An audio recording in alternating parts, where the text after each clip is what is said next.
সুপ্রিয় দর্শক শ্রোতা ভাই ও বোনেরা, আপনারা যে যেখান থেকে আমাদের এই প্রশ্ন উত্তর অনুষ্ঠানের দ্বিতীয় পর্ব দেখতেছেন, আপনাকে সবাইকে জানাই শিশির ভেজা গোলাপ ফুলের শুভেচ্ছা।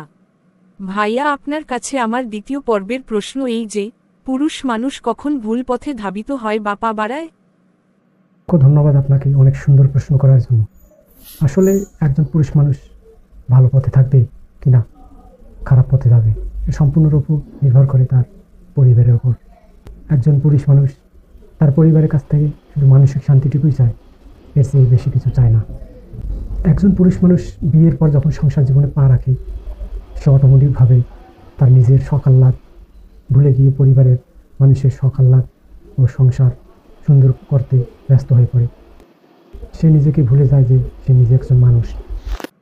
সেই পুরুষ যখন সারাদিনের পরিশ্রমের শেষে বাসায় ফিরে আসে, পরিবারের কাছ থেকে মানসিক শান্তিটুকু না পায়, উল্টো পরিবারের মানুষ তার সাথে মুখে মুখে তর্ক করে অযথা অশান্তি সৃষ্টি করে, তখন সেই পুরুষ মানুষ মানসিক শান্তিটুকু পাওয়ার জন্য ভুল পথে পা বাড়ায়। পুরুষ মানুষ আসলে টাকা পয়সা ধন দৌলতের জন্য ভুল পথে পা বাড়ায় না, ভুল পথে পা বাড়ায় মানসিক শান্তিটুকু পাওয়ার জন্য। করি আপনি আপনার প্রশ্নের উত্তর পেয়েছেন। ধন্যবাদ। আপনাকে অনেক অনেক ধন্যবাদ ভাইয়া, আপনি কত সুন্দরভাবে প্রশ্নের উত্তরটা বুঝিয়ে দিলেন।